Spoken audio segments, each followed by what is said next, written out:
জায়গা সামনে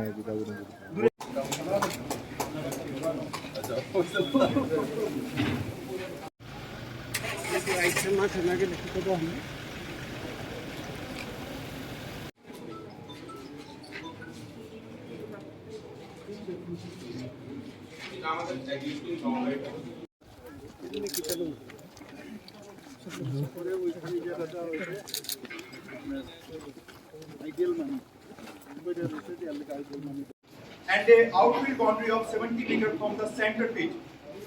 We also have a subsoil drainage system that will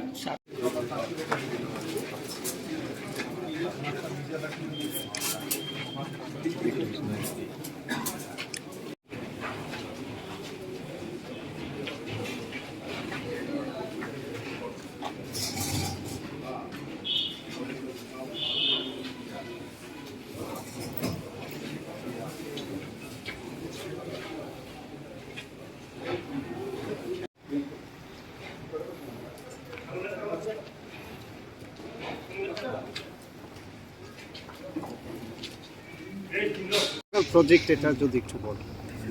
দেখুন, ত্রিপুরাকে আমরা নেশামুক্ত ত্রিপুরা করতে চাই, আর সেই দিশাতে স্পোর্টসকে অগ্রাধিকার দিয়ে রাজ্য সরকারকে বিভিন্ন জায়গায় যে কাজ করার সিদ্ধান্ত রাজ্য সরকার নিয়েছে, স্টেডিয়াম হোক, ফুটবল স্টেডিয়াম হোক, সিনথেটিক গ্রাউন্ড হোক, অ্যাথলেটিক্স ট্র্যাক হোক, সেগুলোই সরকার শুরু করেছে। এবং এখানে নরসিংগড়ে আজকে আমরা যেখানে দাঁড়িয়ে আছি সেখানে যে ইন্টারন্যাশনাল ক্রিকেট স্টেডিয়াম হচ্ছে, সেটা নিশ্চিত ত্রিপুরার জন্য একটা স্পোর্টসের নতুন দিক নিয়ে আসবে।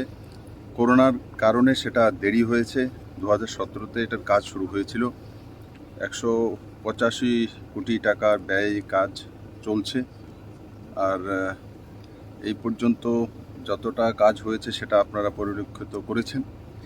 আর আমাকে যেটা বলা হয়েছে, কনস্ট্রাকশন যারা করছেন এবং এই ত্রিপুরা ক্রিকেট কন্ট্রোল বোর্ডের যে আইসিসির ত্রিপুরা ক্রিকেট বোর্ডের যে প্রেসিডেন্ট আছেন ডক্টর মানিক শাহ মহোদয়, তো সেটা অক্টোবর-নভেম্বরের মধ্যে 2022 কমপ্লিট করার ওনারা সময় ধার্য করেছেন। আমি আশা করি এই সময়ের মধ্যে সেটা কমপ্লিট হবে এবং ত্রিপুরার জনসাধারণ এবং যারা স্পোর্টসম্যান তাদের জন্য একটা সুন্দর উপহার তৈরি হবে।